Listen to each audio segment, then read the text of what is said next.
Et bonjour et bienvenue sur l'espace dédié au site mécaniqueuniverselle.net, le site qui vise à démontrer que l'humanité, dans son ensemble, le phénomène humain, évolue progressivement vers son ultime perfection.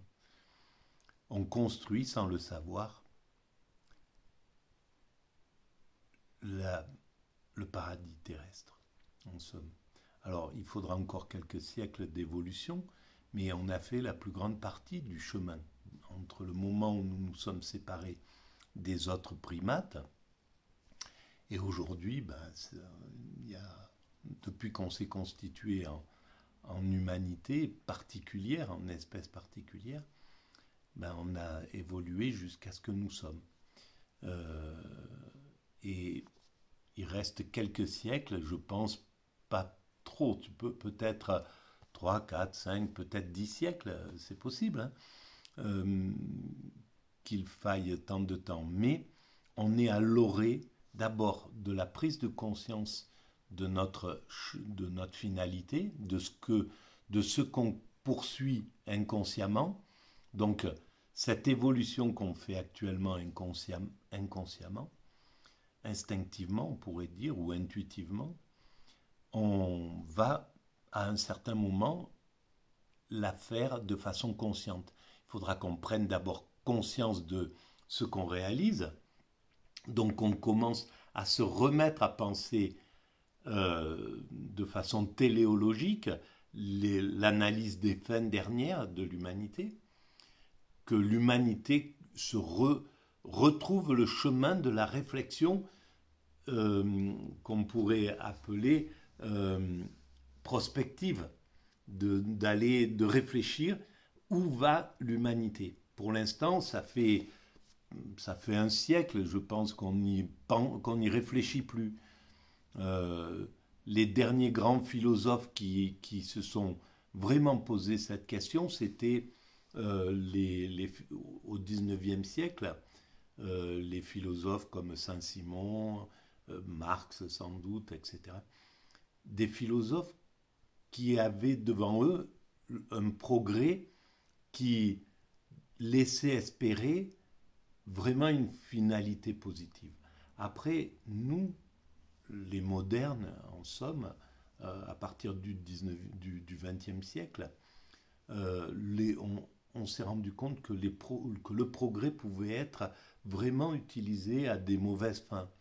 En 14-18, voilà, les progrès sur la chimie a fait qu'on a gazé des êtres humains. Les progrès sur l'armement a fait ces millions de morts qu'on a connus. Et puis plus tard, les progrès avec le nazisme, on a vu ce que ça a donné. Et donc ça a un peu écœuré les penseurs de se poser des questions sur l'avenir, de penser un avenir optimiste. Et les Sartre, etc., ont décidé de s'intéresser au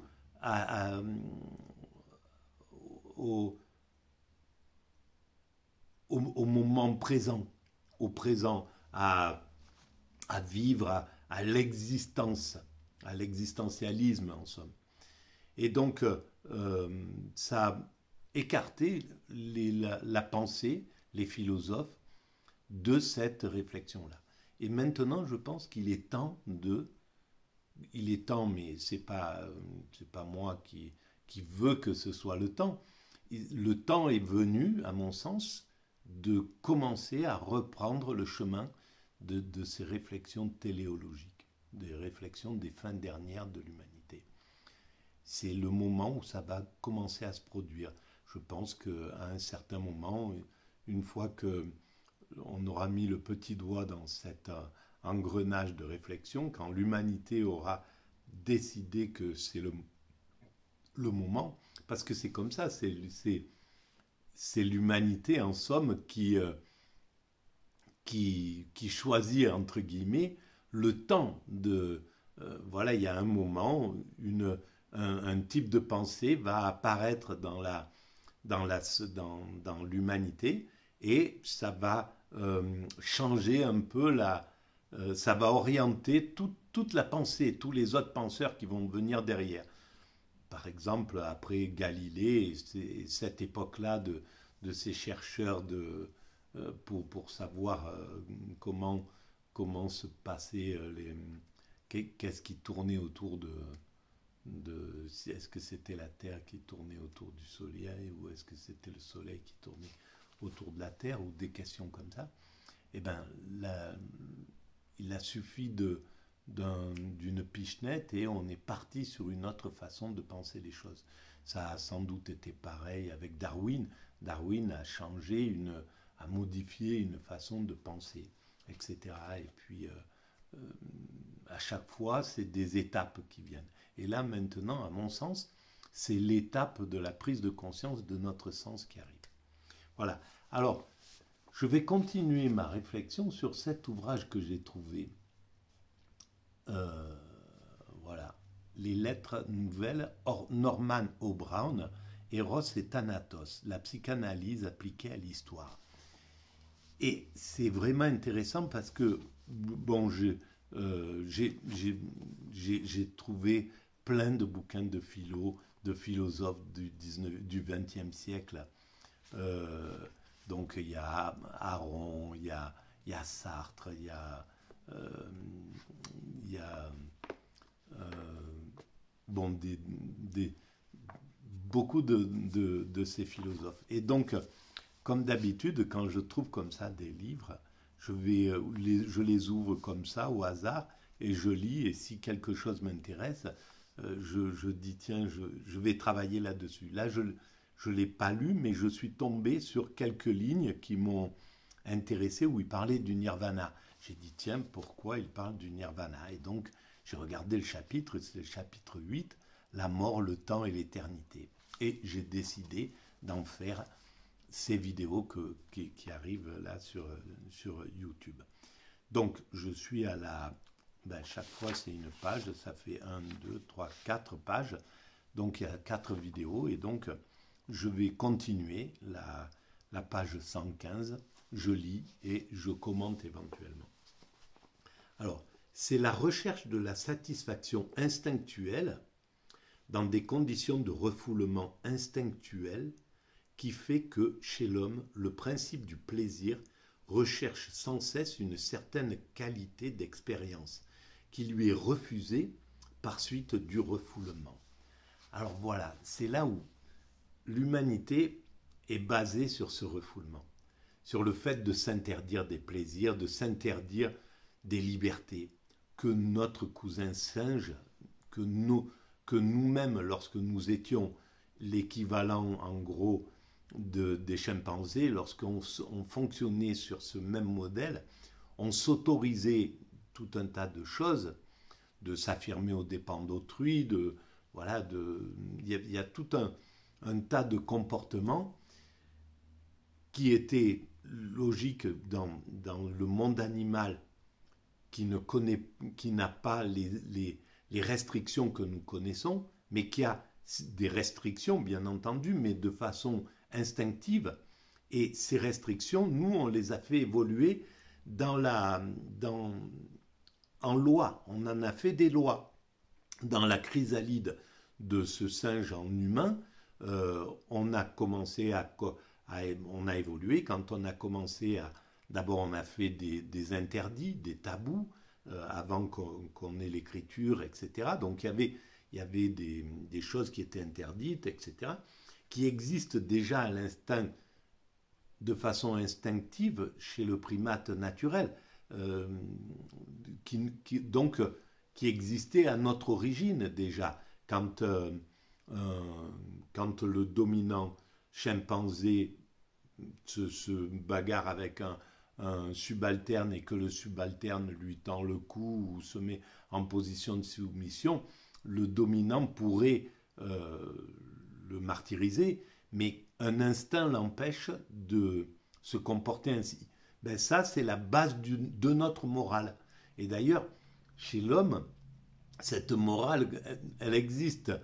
Quand on était dans la cour de récréation, quand on se bagarrait, ben on se disait c'est interdit de frapper un homme à terre, c'est interdit de frapper un autre à terre, ou quand l'autre il faisait acte qu'il en avait marre, on arrêtait. Alors, au judo, quand il y a un étouffement, quand il tape sur la cuisse, voilà, l'autre arrête. Donc, c'est devenu des règles, des interdits qui sont verbalisés maintenant dans l'humanité. Mais l'origine est on doit aller la chercher dans notre origine primate. Voilà. Et donc, la névrose, le refoulement, ben c'est s'interdire des actes, c'est tout le principe des lois. C'est-à-dire que l'homme qui accepte le refoulement, il accepte d'obéir aux interdits que la morale, que l'éthique, que la philosophie, que l'éducation, que la religion, etc., ont mis un petit peu dans son état d'esprit. On est une charge de ces interdits. Et donc, on va s'interdire de faire du mal à autrui ou de profiter d'une situation parce qu'on est devenu une autre humanité. Alors, le névrosé va se l'interdire et va se faire éventuellement, dans ce refoulement, il va se faire du mal à lui-même. Il va dire, bon, par exemple, quelqu'un lui fait du mal, au lieu de se venger, au lieu de... Eh ben, il va être un peu torturé, il va accepter cette souffrance intime plutôt que d'envoyer le mal à autrui. Et par contre, il y a ceux qui ne se gênent pas et qui donnent, qui cherchent à se venger ou à abuser d'autrui sans se faire prendre, etc. Ou même en se faisant prendre. Et alors d'un côté, il y a la pathologie de la névrose qui pour moi correspond à la norme. Le névrosé, c'est la norme de la société. Tout le monde est névrosé parce que tout le monde préfère s'interdire des choses pour rester dans la légalité, pour obéir aux règles du savoir-vivre et de la vie en communauté. Et puis, il y a le narcissisme, en somme, qui va transgresser, qui va trouver les moyens de transgresser, de s'affirmer aux dépens d'autrui, voilà, mais en essayant de rester dans la légalité. Et puis, au-dessus, il y a la psychopathologie, le psychopathe qui va transgresser, mais sans aucune retenue, ni la prison, ni la morale, ne parviennent à arrêter son désir d'abuser autrui, par exemple. Voilà. Donc, on continue. Ce principe du plaisir, sans cesse en mouvement, c'est la recherche de la santé psychique dans le cadre de maladies psychiques. Et par conséquent, il constitue en soi un symptôme de maladie. Freud a d'ailleurs dit que le progrès de la maladie psychique peuvent être considérés comme une tentative faite pour guérir. Bon, je n'ai pas envie de commenter ça. D'autre part, si l'homme pouvait mettre fin au refoulement et obtenir la satisfaction de ses instincts, alors ça, c'est un peu ce que certains préconisent. Nietzsche, par exemple, à mon sens. C'est-à-dire ne pas s'empêcher des choses. Le dominant, il a un désir de vivre qui est tellement fort que c'est normal qu'il empiète sur le désir du plus faible, etc. Et ça, c'est quelque chose que l'homme, c'est pas possible pour l'humanité. On parviendra à mettre fin au refoulement quand l'homme ne sera plus un loup pour l'homme, quand ça sera tellement intégré à lui-même qu'il n'y aura plus besoin de ce refoulement. Mais tant que l'homme représente un danger pour autrui, eh bien, ce refoulement, il est important. Donc, si l'homme pouvait mettre fin au refoulement et obtenir la satisfaction de ses instincts, le principe du plaisir, sans cesse en mouvement, retournerait au principe du nirvana, c'est-à-dire à un équilibre stable entre la tension et la décharge de la tension. Oui, sauf que oui, dans l'état de nirvana, c'est bien ça, on enlève en somme le refoulement, mais l'humain, il a atteint un tel degré de sagesse que c'est plus sur du désir, du plaisir qu'il va se lâcher, mais c'est sur cette satisfaction intime qui est le nirvana, c'est l'extase, c'est une jouissance intérieure qui n'implique plus autrui. Donc il n'y a plus du tout d'impact sur autrui. On n'est plus du tout euh, impactant envers l'autre. Donc la fin du refoulement, si ça conduit au nirvana, c'est clair que ça peut conduire au nirvana si on a atteint la sagesse. Sinon, eh ben, on est simplement quelqu'un qui, qui part qui laisse libre cours à tous ses plaisirs, ses désirs, ses pulsions, etc. Mais forcément, ça impacte les autres parce que c'est les plaisirs ordinaires. C'est pas le plaisir suprême qu'est l'extase. Donc, au principe, voilà. Si par conséquent le principe du nirvana appartient aux instincts de mort, là, voilà, je ne suis pas d'accord avec ça, mais on va continuer. Et si le principe du plaisir appartient à Eros, donc au désir, au plaisir, aux, aux intentions, leur réunification serait la condition d'équilibre ou de repos d'une vie comblée sans refoulement, et par conséquent satisfaite de soi, s'affirmant et non pas se transformant. Voilà, mais ça, cette satisfaction de soi à travers l'extase, c'est quelque chose, encore une fois, c'est l'équilibre. C'est-à-dire que c'est quelque chose qui, forcément, s'il parle de cet équilibre, c'est forcément pas une satisfaction de désir basique, de désir, de plaisir basique. Parce que, quels que soient les plaisirs, une fois qu'ils sont épanouis, qu'ils ont été accomplis, qu'ils ont été vécus, un renouveau, une recherche de plaisir encore recommence. Et donc ça ne s'arrête pas. Ce n'est pas quelque chose qui amène à la stabilité. C'est un plaisir on jouit et puis on se repose et puis on recommence à avoir du désir, etc., de quelque chose, de n'importe quoi. On aime la grande cuisine, on se fait un très bon repas et puis on est satisfait pour un moment et puis on a envie de recommencer, etc., etc. Donc c'est quelque chose qui est sans fin.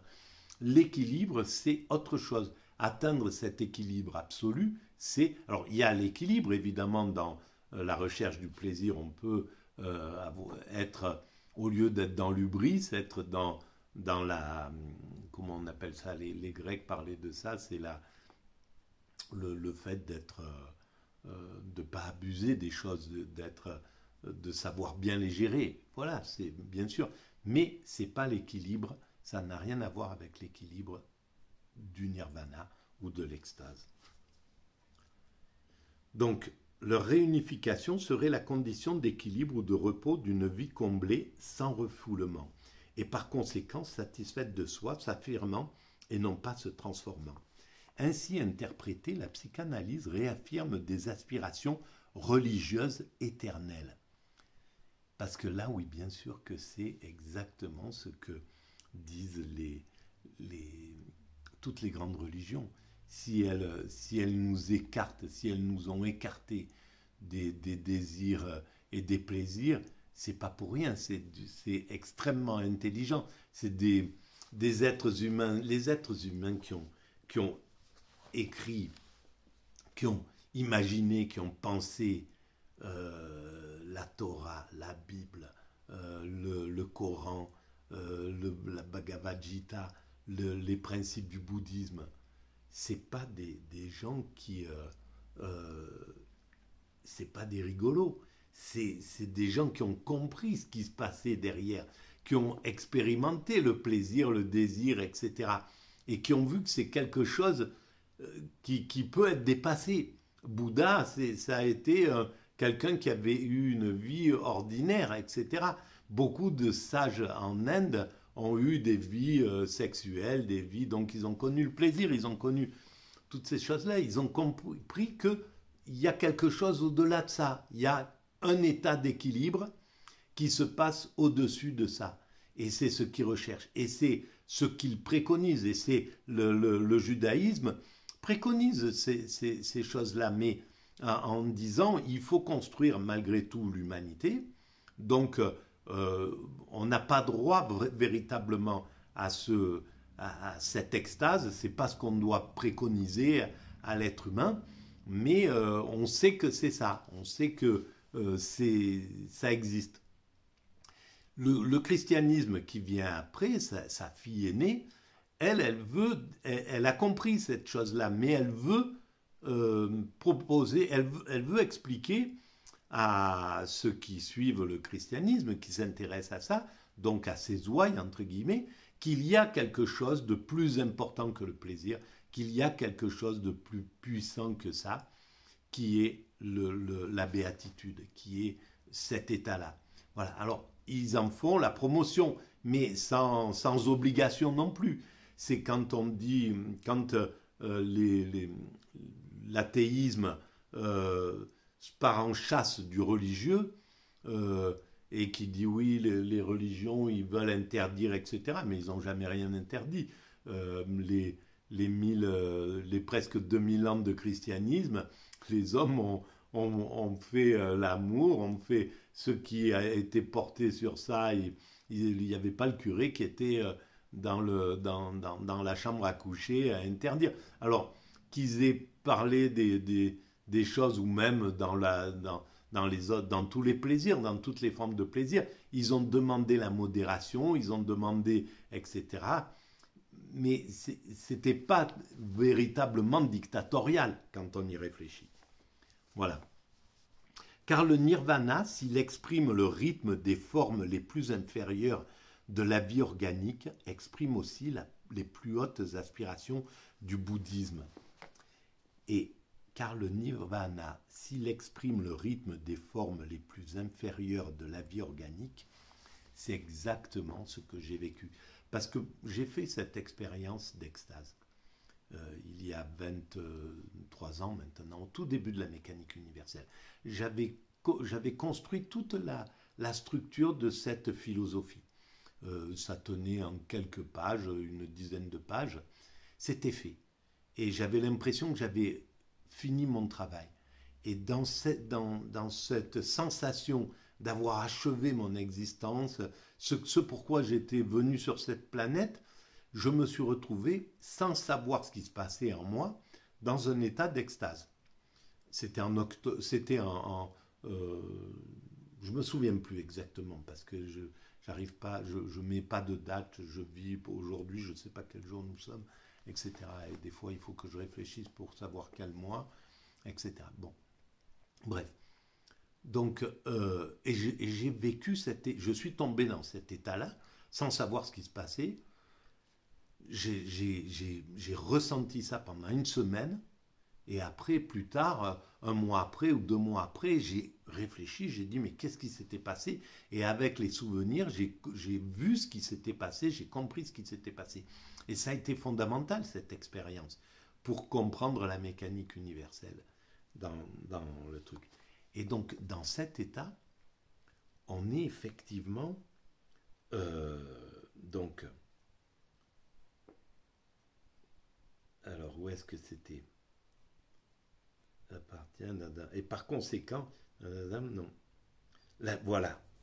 S'il exprime le rythme des formes les plus inférieures de la vie. Tout simplement parce que là, on est... Quand on a soif, on se retrouve devant un verre d'eau. Quand on a faim, on se retrouve devant quelque chose à manger. Quand on doit dormir, quelque chose nous pousse à aller nous coucher, on dort.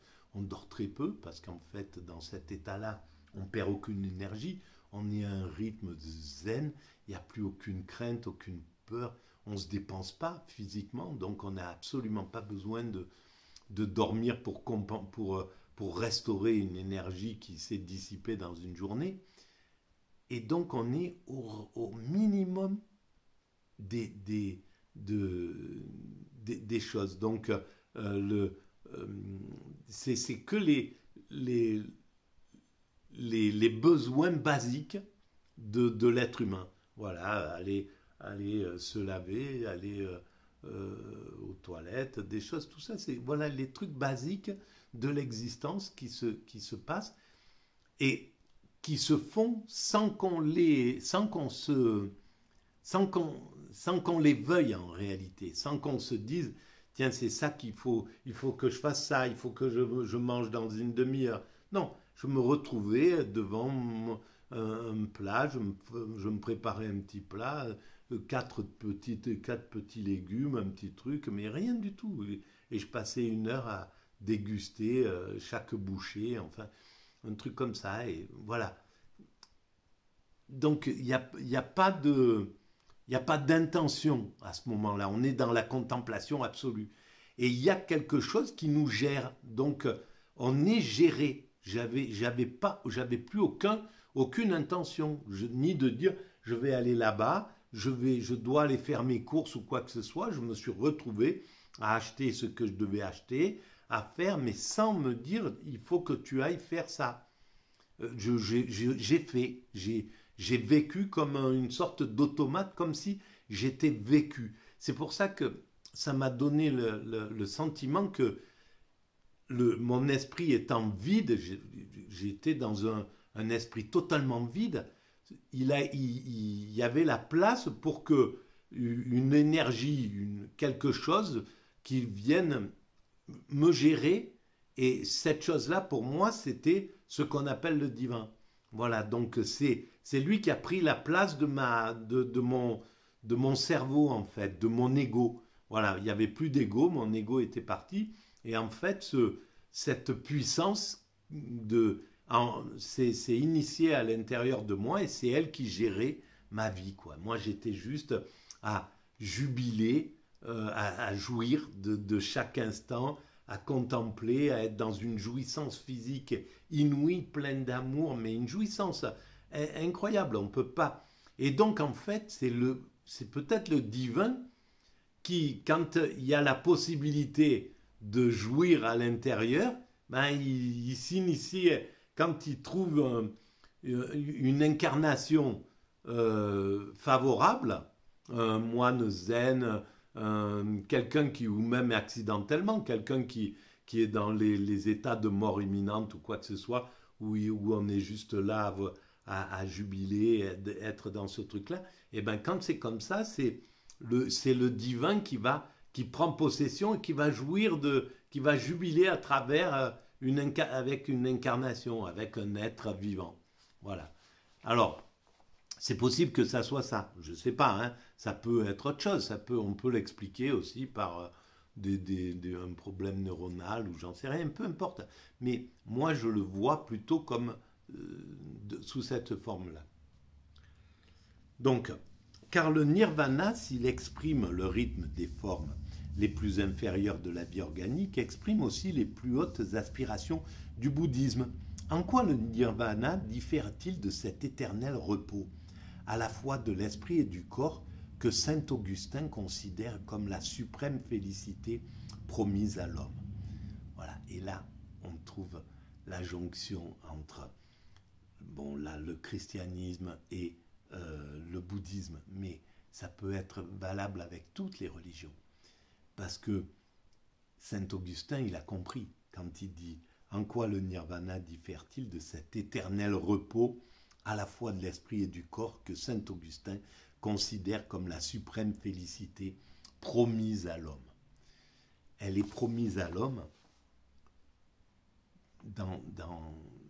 on meurt tous dans cet état-là. Je le démontre sur la mécanique universelle. On est obligé de passer par l'extase, donc par cet état de suprême félicité. Mais l'humanité va vers sa perfection, va vers cette suprême félicité. Donc c'est bien ça qui est promis à l'homme. Lui le dit sous la forme du religieux. C'est cette suprême félicité promise à l'homme. Voilà. L'éternel repos, le, le, euh, le zen, quoi. Atteindre cet état de zen. Ça, c'est vraiment incroyable. Je ne pensais pas que Saint-Augustin avait écrit ça, mais donc ça veut dire que soit il l'a expérimenté, et Saint-Augustin, c'était un jouisseur. C'était un mec qui avait eu une vie dissolue, etc. Pourquoi il a préféré, pourquoi il a trouvé que c'était mieux autre chose que ça? Pour quelle raison? C'est parce que c'est effectivement mieux autre chose que ça. Quand on fait l'expérience des deux et qu'on les vit pleinement, la vie de débauche, de jouissance et la vie de spirituelle, mais toutes les deux, quand c'est vécu vraiment en profondeur, ben on sait laquelle est la bonne et laquelle est, est, est que de l'épuisement qui ne s'arrête jamais. Voilà. Je laisse aux théologiens le soin d'établir cette distinction, dit-il. La réunification de la vie et de la mort, si l'on admet provisoirement l'équation freudienne de la mort et du nirvana, ne peut être conçue que comme la fin d'un processus historique. La réunification de la vie et de la mort, si l'on admet provisoirement l'équation freudienne de la mort et du nirvana, ne peut être conçue que comme la fin d'un processus historique. La fin d'un processus historique, c'est lorsque nous aurons atteint l'extase, lorsque nous aurons atteint notre perfection. Et là, oui, c'est la réunification de la vie et de la mort, mais c'est-à-dire qu'il n'y a plus aucun questionnement à ce niveau-là. Et c'est marrant parce que dans cet état, quand j'ai expérimenté ça, la mort n'avait aucune emprise sur moi, aucune crainte. Je me suis vu penser que là, j'allais m'allonger, je m'asseyais, je jubilais. Le soir sur mon lit, comme ça, je m'asseyais. Il y avait une sorte de rythme, comme ça, je m'asseyais, puis je basculais sur le côté à un certain moment, et je me posais comme ça, et je m'endormais. Et je restais un moment à jubiler, puis je m'endormais. Et j'ai vu qu'à ce moment-là que je pouvais mourir, c'était pareil. M'endormir ou mourir, c'était la même chose. Il n'y avait aucune crainte. C'était quelque chose qui était admis complètement dans mon état d'esprit, dans cet état d'esprit extatique. Donc, il y a cette réunification, mais c'est l'extase qui réunifie la vie et la mort, en somme, le truc. Le pessimisme de Freud va de pair avec son penchant pour le dualisme, de préférence à la dialectique. La dialectique, c'est justement ce dont parlait Hegel, qui va vers un but, vers une finalité. Et donc lui, il était plutôt dans le dualisme qui ne finirait pas, un dualisme qui est... Le dualisme, c'est ce qui nous construit, c'est ce qui fait, c'est ce qui nous permet de construire l'humanité, mais il ne pouvait pas sortir de ce dualisme en pensant qu'il y avait quelque chose au-delà du dualisme, qui est justement la fusion avec le tout, quoi, où il n'y a plus de dualisme en réalité. Et avec l'incapacité où il est de formuler une eschatologie historique. Il ne peut pas voir, mais parce que ce n'était pas son temps de réfléchir à la prospective, de dire où va l'humanité. Lui, il réfléchissait qu'est-ce que c'était que l'homme. Donc c'était suffisamment du boulot et il a accompli un boulot inouï à cette époque-là, et surtout en 1800 et quelques. C'est dingue, quoi, le boulot qu'il accomplit. Et par contre, quand Norman O'Brown écrit, c'était en 1960, presque 100 ans plus tard. Donc c'est autre chose. Mais que, justement, Norman O'Brown puisse penser ça, ça veut dire qu'il a compris ce mécanisme vers la perfection. Je continue. Voir comment l'homme s'est séparé lui-même de la nature et a opéré la séparation entre les instincts, c'est considérer l'histoire comme une névrose. C'est aussi, ben oui, comme une névrose, c'est-à-dire comme une interdiction progressive de la séparation entre les instincts, comment on a écarté les instincts négatifs pour garder que les instincts positifs, l'instinct qui existe chez à nos origines, lorsque nous étions des chimpanzés, entre guillemets. L'instinct de réconciliation, l'instinct de camaraderie, l'instinct de bienveillance, l'instinct de protection, l'instinct, etc. Et bien c'est cela qu'on soutient, et par contre, on écarte les instincts négatifs, l'affirmation de soi aux dépens d'autrui, etc.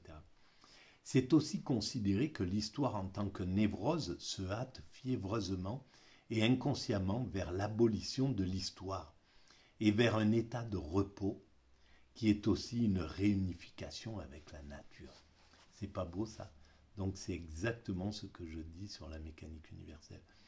Cette idée, elle circule dans les choses, mais il faut aller la chercher dans des trucs qui sont improbables. Norman Brown, j'avais jamais entendu parler de ça, et il a fallu que je tombe sur cette bibliothèque d'un érudit dont j'ignore tout, et qui avait ce type d'ouvrage, et qui est extraordinaire, quoi. C'est voilà. L'histoire comme une névrose, c'est aussi considérer que l'histoire en tant que névrose, donc qu'interdiction de s'affirmer aux dépens d'autrui, se hâte fiévreusement et inconsciemment vers l'abolition de l'histoire et vers un état de repos qui est aussi une réunification avec la nature. Et une réunification avec la nature, absolument, parce que dans l'état d'extase, j'étais en harmonie avec le tout. Je jubilais de tout. L'air qui passait sur ma peau me faisait jouir réellement, mais pas jouir d'un éclat, c'était une jouissance permanente. Tout ce qui, dès que je touchais quelque chose, si je voyais j'étais en harmonie avec tout, avec la nature, avec les animaux, avec tout ce qui nous entoure, avec toute la création. Et donc, c'est bien ça, on va vers cette réunification, vers la nature. Et là, c'est là où on voit que Spinoza avait une raison absolue. Parce que quand il dit que Dieu est dans la nature, il est aussi dans la nature. Il est peut-être aussi dans l'au-delà, c'est possible, il est peut-être dans un autre... Il compose aussi peut-être autre chose que ça, mais il est aussi la nature, sous une certaine forme. Et dans l'état d'extase, on est au contact du divin qui compose tout, qui compose n'importe quoi, un brin de ferraille, comme un brin d'herbe, comme le vent qui passe, comme un être humain, comme voilà. Ça compose tout, Dieu compose tout, et donc dans l'état d'extase, on est en fusion avec ça. Voilà. Ce qui revient à dire que la conséquence de la rupture de l'unité de la vie et de la mort chez l'homme doit faire de l'homme un animal historique. Voilà. La conséquence de la rupture de l'unité de la vie et de la mort chez l'homme, parce que l'unité de la vie et de la mort, il existait chez le primate naturel. Mais on a rompu avec ça, on a fait une scission, on en a fait deux choses bien distinctes. Et pour la rupture de l'unité de la vie et de la mort chez l'homme doit faire de l'homme un animal historique, un animal qui a une histoire et qui va vers quelque chose, vers une finalité. Car c'est le principe du plaisir sans cesse en mouvement, manifestation morbide du principe du nirvana. Donc c'est le côté morbide du nirvana, sans doute, parce qu'il fait une distinction entre il y a une manifestation qui n'est pas morbide du nirvana, à mon sens, qui rend l'homme faustien. Et l'homme faustien est un homme qui fait de l'histoire. Point. Si le refoulement venait à être vaincu, la carrière inquiète de l'homme faustien serait achevée. Si le refoulement venait à être vaincu, la carrière inquiète de l'homme faustien serait achevée, car il serait satisfait et ne pourrait que s'écrier « Arrête instant, tu es si beau ». Arrête instant, tu es si beau. Et l'extase, c'est l'instant arrêté. Et ça, il n'y a rien de plus beau que cet instant. Quand on est en extase, on est en pleine contemplation, on est dans un état voilà, l'instant est complètement arrêté. On ne se projette plus dans le futur, plus dans le passé, on ne peut que jubiler de chaque instant. Le cerveau ne va plus interpréter, tiens, qu'est-ce que je dois faire dans 5 minutes, qu'est-ce que j'ai fait tout à l'heure, tout ça c'est rompu. On est juste dans la jubilation de l'instant absolu. Voilà. Eh bien, je vais arrêter là pour cette vidéo. Je vais marquer mon petit endroit où je me suis arrêté.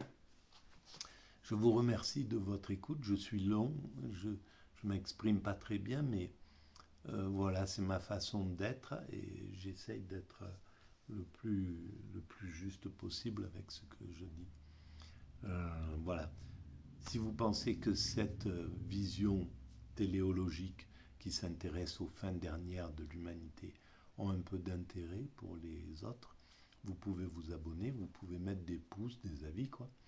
Vous pouvez envoyer le lien à vos amis, vous pouvez laisser des commentaires et vous pouvez aller visiter la mécanique universelle, le site, il y a toujours un lien en dessous.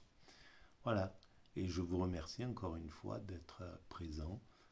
Sur les vidéos en ce moment, il y a 500 vues globalement. Voilà, il y a certainement beaucoup de gens qui passent juste par hasard, mais voilà, elles font leur travail, ces petites vidéos. Et je vous remercie d'être présent. Voilà. Merci, au revoir.